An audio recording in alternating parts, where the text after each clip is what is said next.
Well, hey everybody, it's Monsterforge, and you might be wondering what this is all about. I figured I'm doing some work, and I figured I'd include you guys in that and let you see what's going on. Um, I'm at work right now. I'm not at home, and I work at a place that's really slow. In a 12-hour shift, maybe 40 people come through here. Yes, a recycling center. Most people just think of it as a dump, but we work really hard to make sure that they don't look like dumps. So it is a recycling center. But anyway, I'm at work, and I figured I'd record this little video just a little bit, let you see what I'm working on and how things go typically when I'm working. As you can see, I've got my paints all arranged here, and I have more paints beside me. But I'm just working on some figures, some stupid force that's coming out as soon as I get done with everything. But anyway, I kind of figured you'd like to see. If I have to stop, I'll just pause the video. If I have to go help somebody or something like that, that's what I tend to do all day here. Is I keep an eye where I'm sitting now. I can keep an eye on the lot, and when people come through, if it's somebody that needs some help, I can run help them. But anyway, I just figured you could sit in while I paint some things, and maybe you can learn from it. Maybe it's just enjoyable for you. But I'm going to do some paint apps on this guy and whatever else. I tend to work on a lot of things at one time because that helps move things along. But anyway, I wanted to give this guy some green accents. And so, the green I'm looking for. Is this it? No, that's not the green I'm looking for. It's not the droid you're looking for. This is okay. This is going to take some. I don't have my usual setup of paint like I have at home, so I have to mix a lot of things to get what I want. This green is not the green that I would like to use, but with a little bit of help from blue here, I can get the green that I want. So I want kind of a deeper green, and I just mix them together. Now, to add to some of the vibrancy of this right here, I'm going to actually add some of the black light yellow in with this green, and we'll get what we need here. Yeah, that's better. That's more turbo. Alright. So now what I'll do is I will add some water to that to thin it down, because things go much better when it's thinned down. A lot of times, and I used to be the same way about this, a lot of times people comes somebody right now. Let's see. People tend to apply their paint thicker, and that's not a good idea. You want it the consistency of like it's almost milky, and that sometimes requires. Oh, sorry, I got a brush on. That sometimes requires that you you just keep working and get it thin, and that's kind of what you want right there, because it's better to put several coats on something than one thick coat, because when you apply it thinner, it comes out smoother. And so with this guy right here, I just want some of his details. What I've done is I've painted white what I want to be more vibrant, because what happens is when it's white, the light can hit it and bounce back through it more easily. And I'll just give it a coat.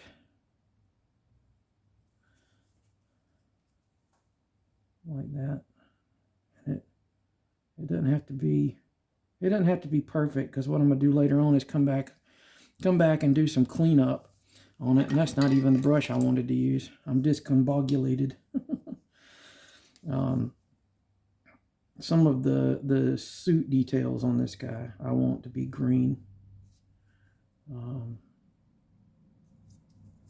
And just what I'm doing now is just covering the white.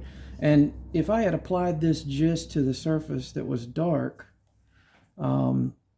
it wouldn't show up quite as well. But because it's going over that white, it helps the light to bounce back through and make that color pop out.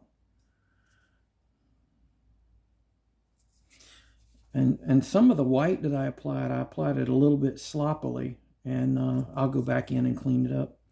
Cleanup is always the last step that I do whenever I'm making these figures. And what I'll do is it really, the cleanup is what brings out the definition in the thing. And sometimes the cleanup is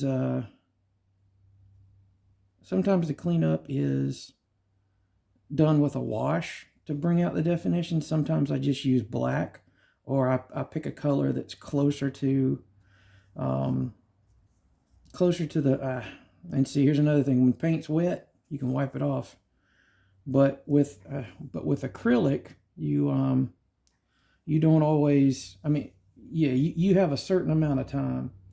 Oil paints and enamels, they take a lot longer to dry, but acrylic dries in no time, which is really good for me because it can keep me moving.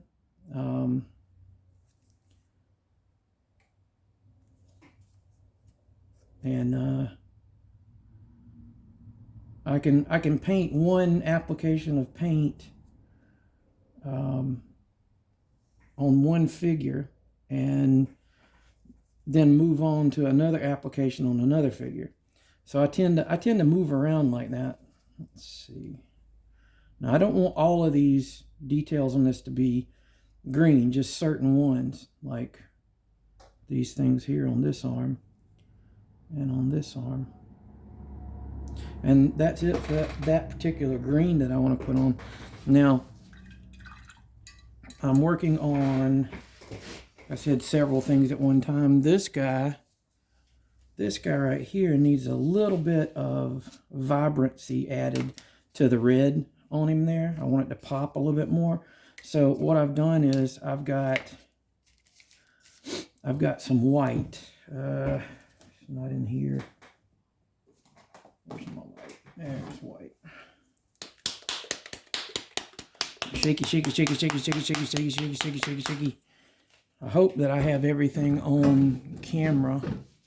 And move this over this way a little bit so maybe I can catch a little bit more in there. I use these little pallets that you pick up at, I pick them up at Dollar Tree. And I think it's like a pack of 6 of them for $1.25. I've got so many of these things, it's not funny. And I use them all the time. Use them, clean them out, use them again. But anyway, I want to get a small brush to do a little bit of dry brushing.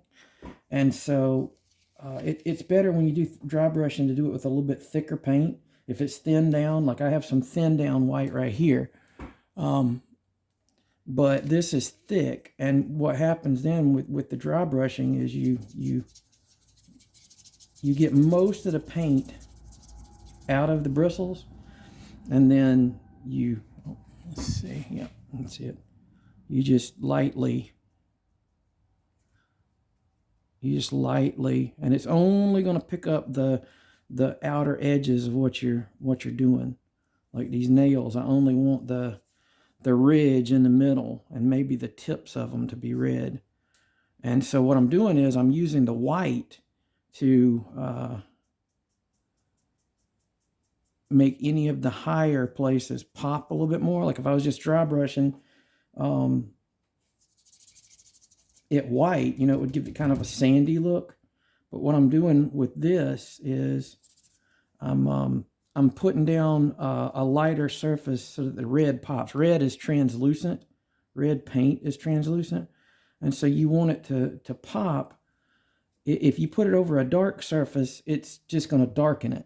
And you really don't see much of the red, which you can use that to your advantage in certain places. Like if you want a deep red, you put the red over a darker surface, and it's going to be really deep, dark red, almost like a brown or like a dried blood. But what I've done here is I've given it a little bit more of a white surface. And so whenever I dry brush, is that my dry? Let me see. And you see, this right now is already almost dry. Just because acrylic, when it's thin, or when it's spread out like that with a dry brush, it dries really fast. Let's see. Is this some of the, yep, that's some of the thicker red that I have. A bit more.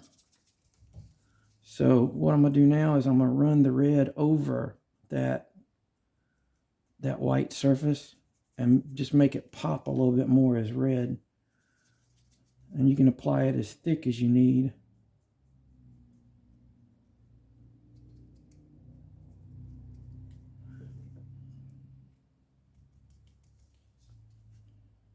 Let's see, just applying it over that makes just those certain areas pop more. The areas that didn't have white, the red will come out darker, and that's what I want. I want the red to kind of recede in those places, but in the places that I highlighted with white, they'll pop a little bit more. And I'll take a smaller brush and I'll do his toenails.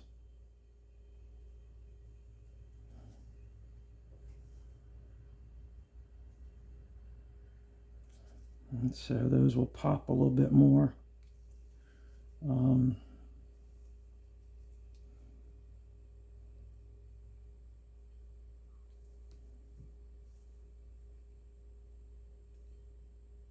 Yep. Sorry if I go silent every once in a while. Got a lot of things on my mind. And now I can go over this area and make it a little bit more vibrant. And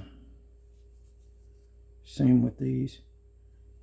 And so that's one way. If you're painting something and you've got a color like yellow or red, if you want it to really pop, you put a white undercoat underneath it. And so those details will pop a little bit more. I don't know if you can see it or not. Let's see. Yeah. Those details tend to pop out a little bit more.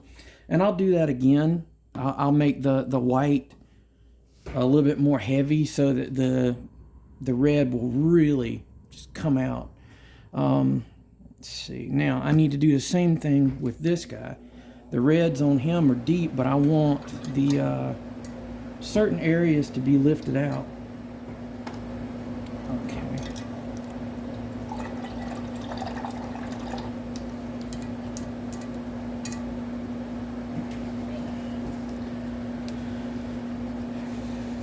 Hey, how you doing? I'm still here.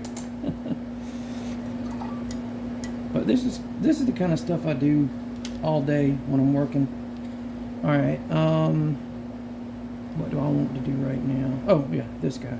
So I find that white, that thicker white, which was right here, and I'm going to use another brush. And dry brushes, you can use ragged ones, because it kind of randomizes the marks whenever you use it, and you know, you don't get like a uniform stroke across there. You get it's kind of broken up a little bit. Now what I'm going to do is, see, I applied when I initially did this, I applied a sparse lighter color. I don't think it was white. I think I was using like a beige underneath that red. And now's the time where I want the red to be real vibrant. So what I'm going to do is I'm going to, that's way too thick, or way too much. You get as much off of there as you can, and you just go over, lightly go over the things that you want highlighted. I want some of the tail. And what it is, I'm trying to bring out the higher up stuff. Like when things are sculpted, there's deep parts in it, and then there's higher parts that are closer to, you know, to the surface, or to the outer surface. And you want to use that your dry brush to bring out those details. And I don't know if you can see it in the camera or not, but when you run the brush across, and it helps really, like if there's a bunch of ridges, it helps to run it against those ridges and against any kind of details like that, and it will help bring things out. I need a little bit more.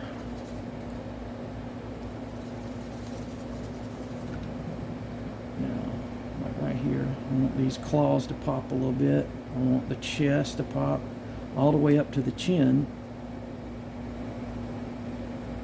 And any other places that are red, I want a little bit more vibrancy in. That white helps it. And I know these things look weird right now, but this is the way it is with art. You just have to kind of trust the process, as they say. And what that means is, it's like, you know where you want to go, and there's going to be lots of stages when you're painting and making stuff where it's kind of an in-between. Like, you know, it doesn't look like the final product's going to look, and so you just have to trust that you're going to keep working towards the final project. And that's one thing. Like, I remember when I was a kid, and my folks and I would watch Bob Ross video. I guess I wasn't a kid, you know, like a teenager or whatever. We would watch Bob Ross, and my dad would always get really frustrated because whenever a Bob Ross painting starts, it's very amorphous. Like, he's just painting like colors that he isn't making anything definite yet. And my dad was like, God, he's not much of a painter. And then, like, as he would go on, and this was like when we first started watching Bob Ross, as he would go on and more definition and more things would come out on the canvas, my dad was just so impressed with it. And I was like, see, Dad, that's what I do. You know, I'm not Bob Ross, of course, but, you know, that's what I do. I make things, and things take steps to do. There's a progress that goes through. And so when you're working on things and, like, you get to a point and it's like, man, this really doesn't look good, you have to just keep going. Now, I'm also going to bring out, I want to make the blue. There's certain areas of the blue on this figure that I want to stay dark. And so what I'm doing is I'm just putting a little bit of white on that. So when I come back with a lighter color blue, it's going to pop a little bit more. And so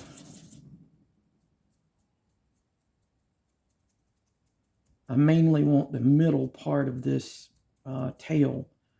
I'll give a little bit on the sides, but not as starkly white. So that's pretty much, well, a little bit more on here. I want the head to be really light blue. And I can apply the dry brush a little bit thicker here with more white because I really want it to pop.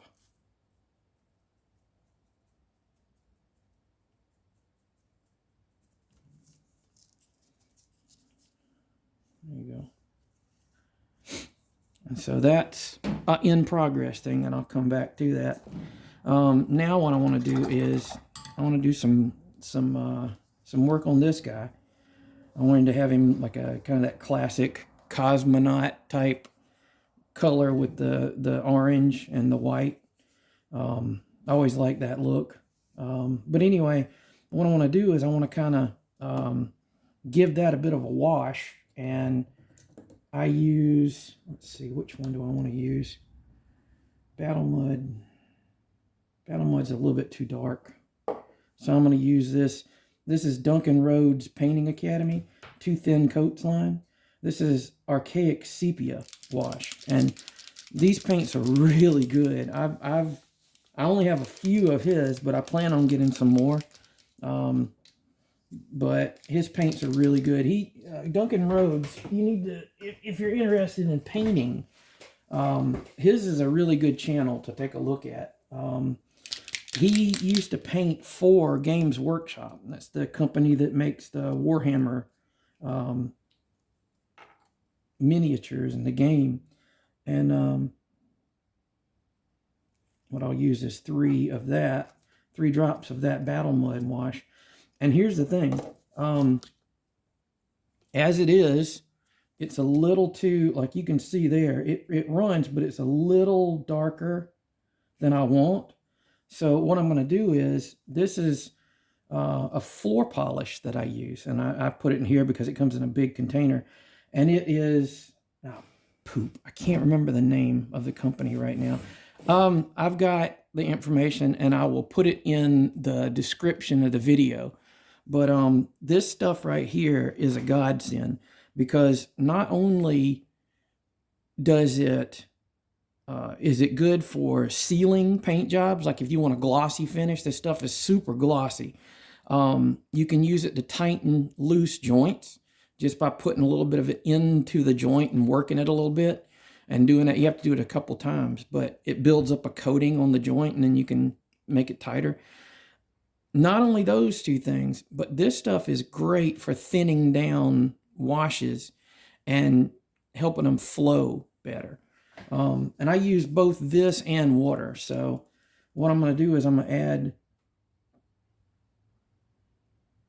about 7 or 8 drops of that, and then mix it in with that sepia wash. And you see that makes it a lot thinner. It's not as dark, and it spreads just as well. And what I'm going to do is I'm going to put this over the whole figure, and it will kind of dirty it up and make it look, you know, used. And so you can see here, it goes into all the nooks and crannies on this figure, and especially in the white parts. But you can apply it thickly, and you don't want it to pool up in places. So you kind of move it around a little bit. And I want, even his backpack, I want it to look kind of muddy and messed up, because I want him to look like he's doing his thing. But yeah, this just kind of dirties things up a little bit, and it adds a little bit of definition. And I'll go in again with another wash and darken it a little bit more. But yeah, that's just a thin wash to kind of establish those areas that I want to touch up a little bit more and make them a little bit darker and dirtier. But it tints the color down a little bit. It's got a lot of pigment in it. But if I had put it on there like just straight without thinning it down, it would have really muddied it up a lot. And that's cool. Like, and the stuff is made to flow and really wash out things, or wash things with the pigment that's in it. And so I'm just putting that on there, and I'll let that dry. And when it dries, I'll go back in and do another coat of that. Now, this figure, I want to make he's got like robotic hands. So what I want to do is I want to do some dry brushing of metallic paint onto the black. And the best way to get metallic paints to show up on a figure is to base coat the area you want metal in black, and then dry brush the metallic on top of that. And I think I want to go with kind of a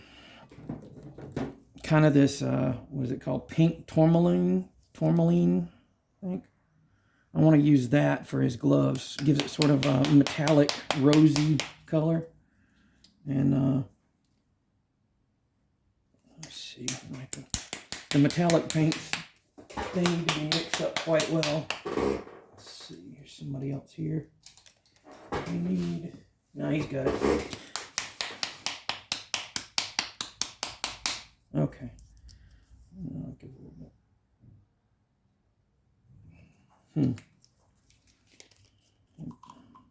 It might be because of the cold.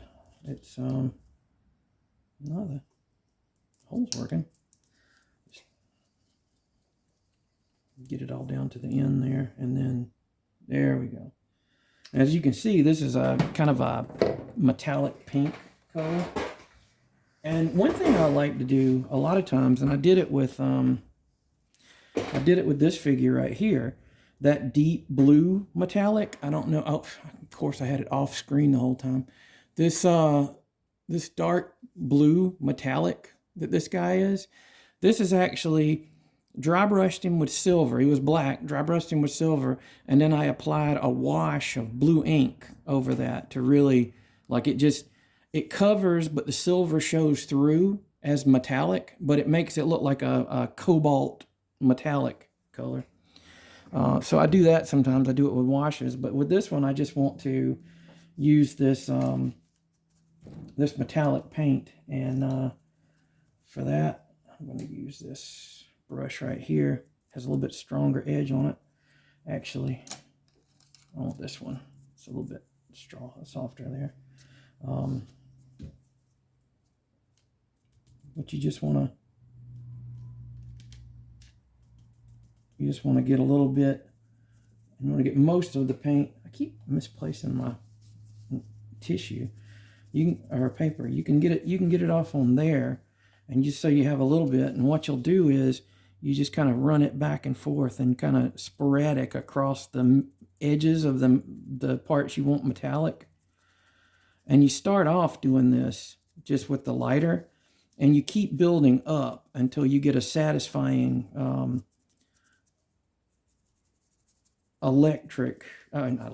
metallic look. And you use a little bit more as you go back in. But with this, doing this like this, you got to be careful not to, I mean, it's good to let it dry between the dry brushings, ideally. But the way I'm doing it, I'm just kind of lightly going over it each time. If you were doing like a heavier dry brush, you got to be careful and let each coat dry, because as you dry brush it, it's a little bit of a rough motion that you have.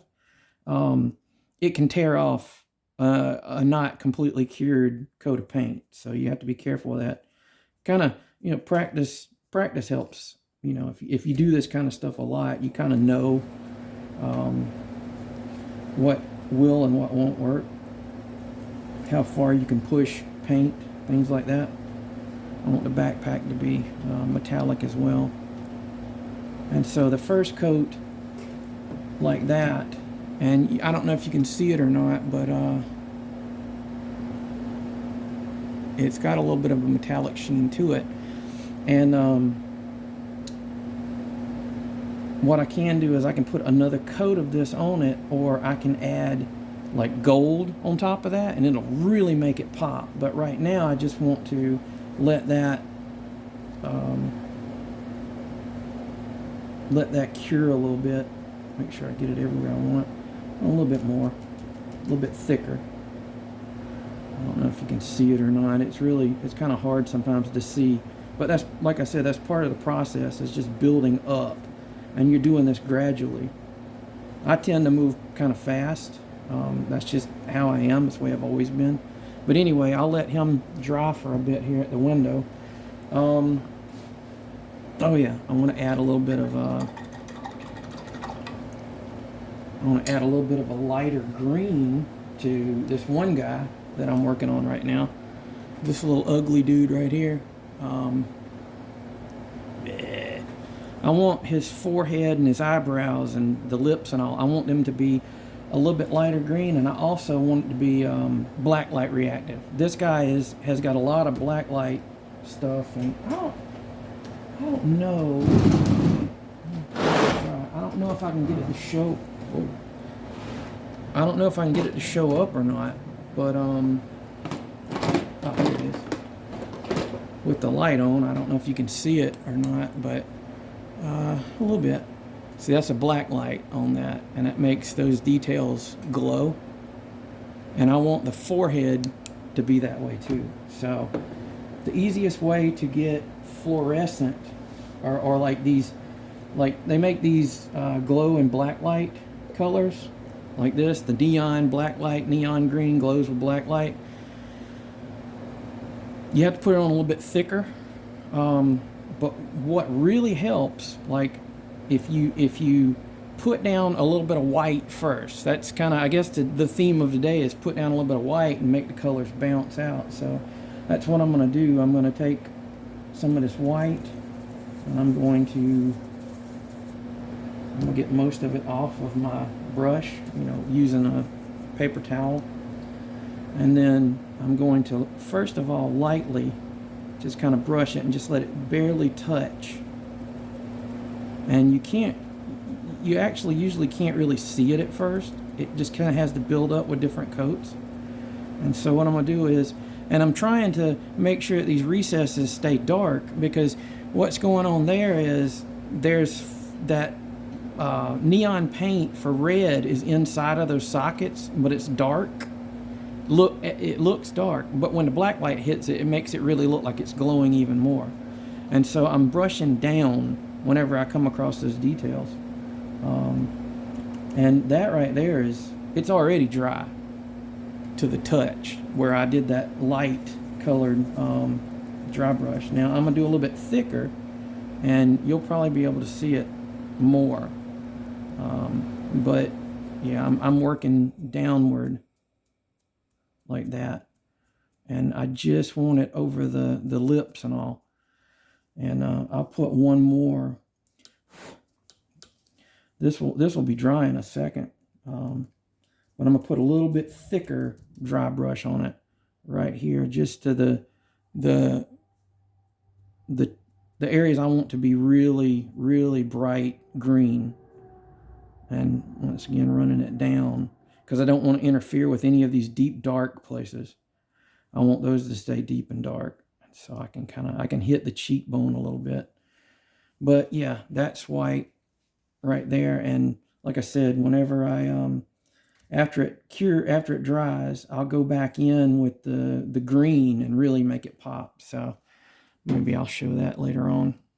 I'm gonna go back now that this is dry, and I'm gonna hit this with a little bit thicker dry brush to really solidify.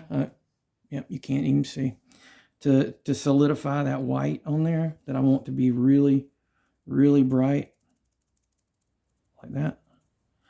And a little bit on there, and on the arms there. And I also want to hit some of the areas that I want to be really brightly red, just in spots. I don't want the whole thing to be that way, but in spots I want to add a little bit of white, so it can have something like a base. And I'll just leave that guy to go. But that's kind of the stuff I do. I'm just about finished with a lot of these that I'm working on right now. And when I get them all finished up, I'll show like the final looks for each one. But I know it's kind of a rushy thing that I'm doing today, and just kind of skimming over stuff. But I hope you enjoy taking a look at how these figures are made. And keep your eyes peeled, because I'll have more stuff coming soon. And hope you have a good day. Monsterforge out.